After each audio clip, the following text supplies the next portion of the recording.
Hello everybody, welcome along. We've got a beer in a glass, although a very cloudy beer, of which we'll discuss in a minute. It's a Dark Rock Marlborough Mist Pale Ale, and this is a bit of a grain to glass on this. We'll cut to some footage that I've got of brewing it and showing you what's in kit and one thing and another, and then we'll come back and we'll dissect this beer a little bit. So I'll catch you in a short while. Right, so we're brewing today. Just been sat in garden, so come into the shed and we'll see where we are. We've got sparge water heating up there, and that's at 64, 65, and we've got the mash water heating up in my hopcat, which is at 46.4, and we want a 66 degrees, so I'm going 68, recircuit a little bit, get my grains in, and it should drop somewhere around 66.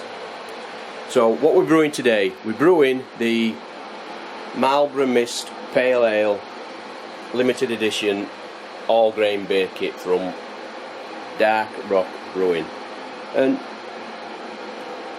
it looks a really good kit. We've got a bag of grains, everything in one bag, and this is my first Dark Rock kit I've done, but I've been watching quite a few videos and I'm hearing good things, especially about this Marlborough Mist. So we'll just run through kit right quick. They were in the kit. So in the kit you get some pure brew, water treatment and yeast nutrient.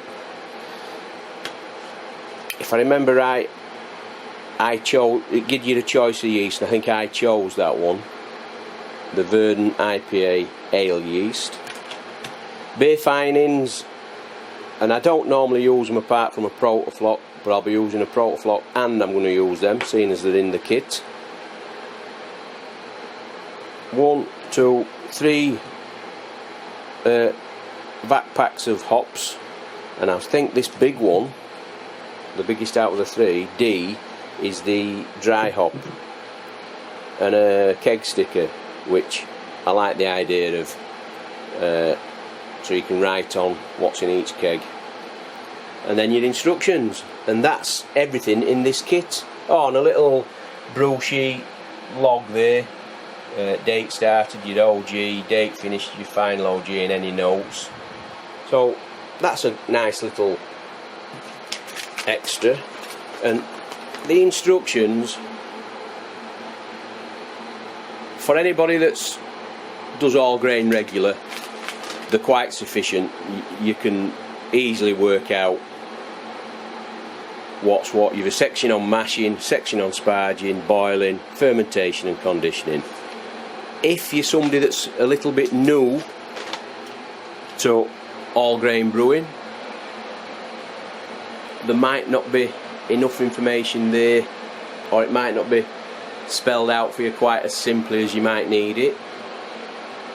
So that's where we're at the minute, and I'll come back to you in a little while.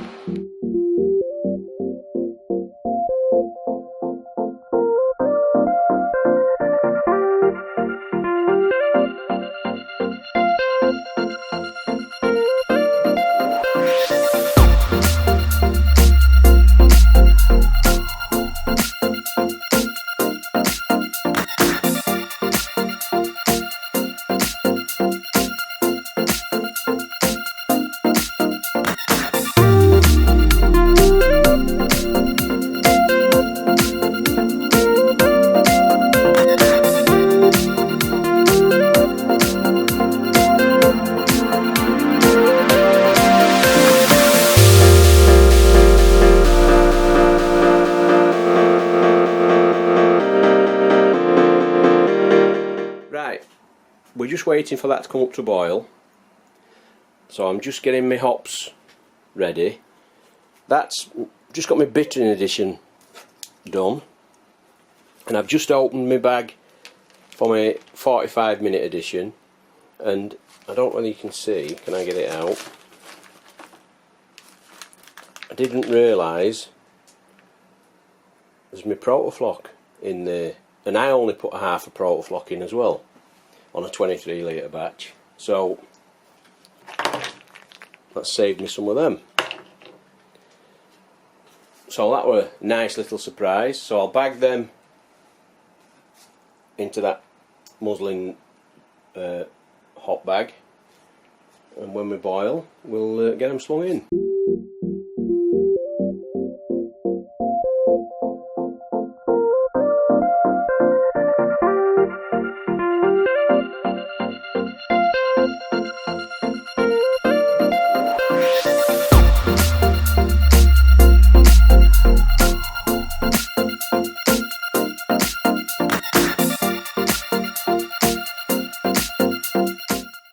Right, so the hops in this beer, now there's a couple that I've not heard of before. Multerie, I think that's how you pronounce it, and Superdelic. Now I've not heard of them neither. Muchuaker, yeah, and I've got a pack down there, I'm pretty sure. Riwaka and Nelson Sauvin. Now,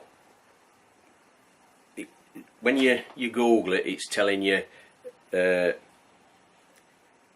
for your Multerie, your pineapple, all your IPA, hop bomb, tropical fruits, your pineapples, all that, you're getting all that with it.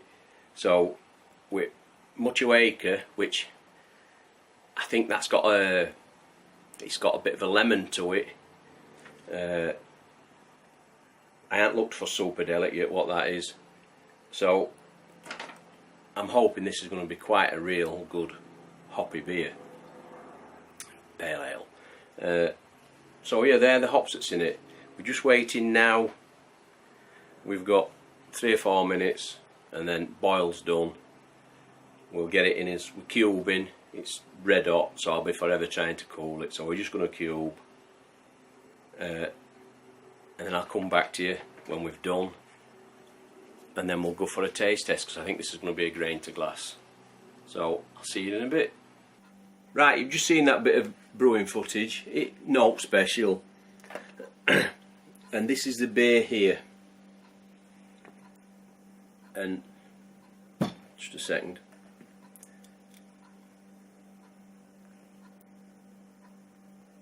As you can see, it's not clear, not by a long shot. Even with finings and things they add in, that's the one thing I've struggled with this beer. I just couldn't get it clear. That's as clear as I could get it. In fact, when did I brew it? Let's have a look. Have I got a date on my phone when I brewed it? We'll have a look, because I'm sure it's been quite a while. So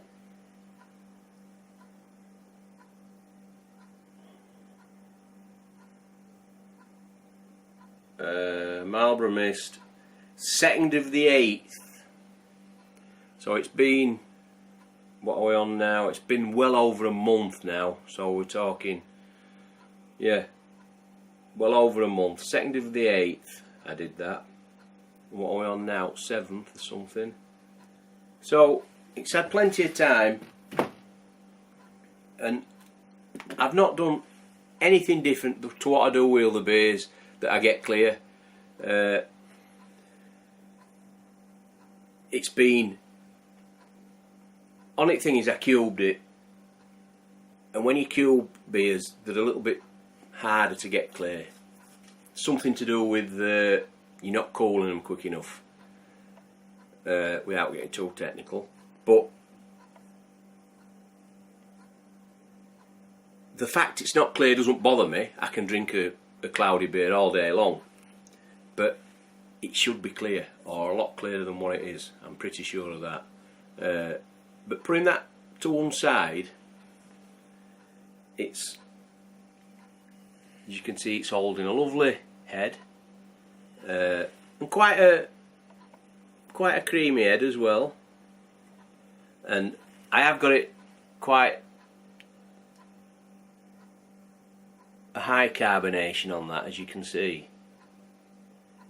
But I don't mind a fizzy beer now and again, and that's just my preference.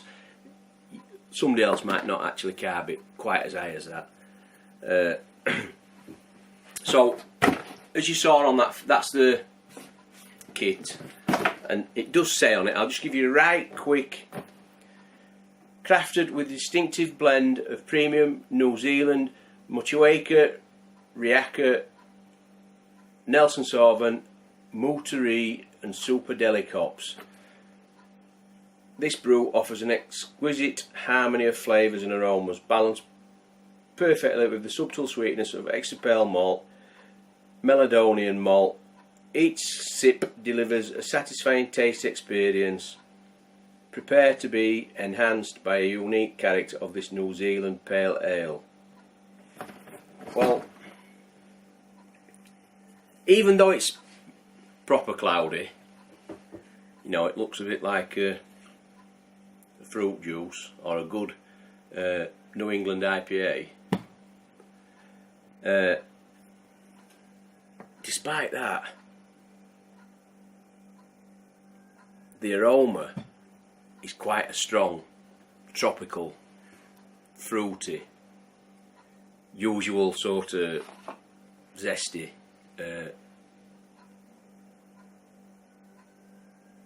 fresh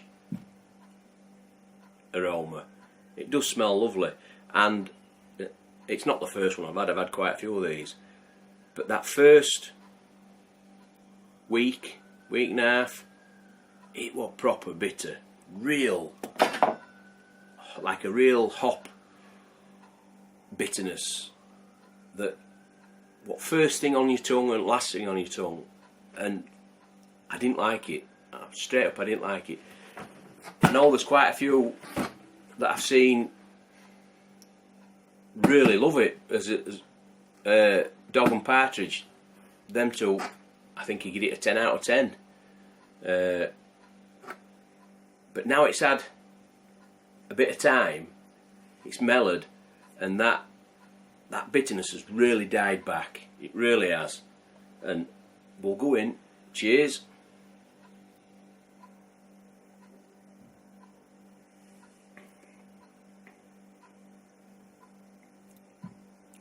It's really died back, and it was like a, to coin a phrase, it was like a burnt bitterness, but that's gone. There's ever so, just slightly, just a tiny trace of it.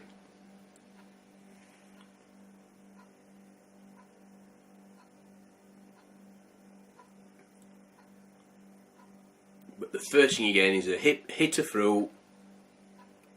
That bitterness I was just talking about, it's like in middle. And then it dies off into a bit of another lingering fruit. And I think I would like to try this again and brew it properly, sort of thing. Not cube it and get it clear. I mean, I could use some gelatine or whatever in my keg. I've done that before, and drop it clear, but I don't think I need to mess. It's got a lovely, that head is lovely white, and it's sticking.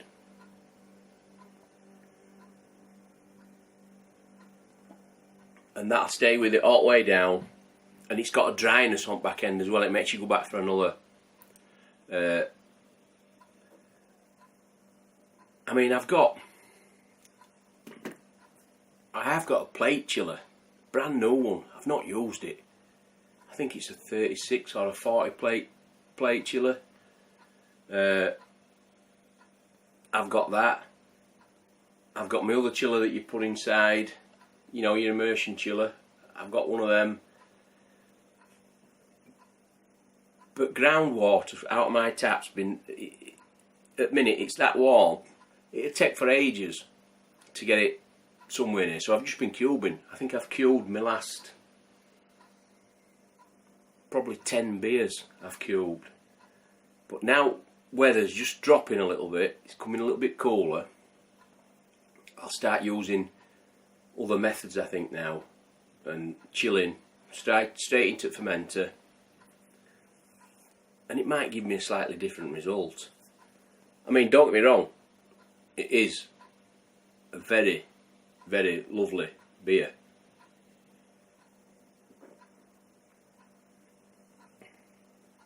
Now that bitterness has died off, and it's that bitterness dying off is getting more replaced with the dryness now. Oh, and it came out at, the kit's saying 4.8. I think I ended up at 4.7. I ain't got my notes with me. I'm never prepared.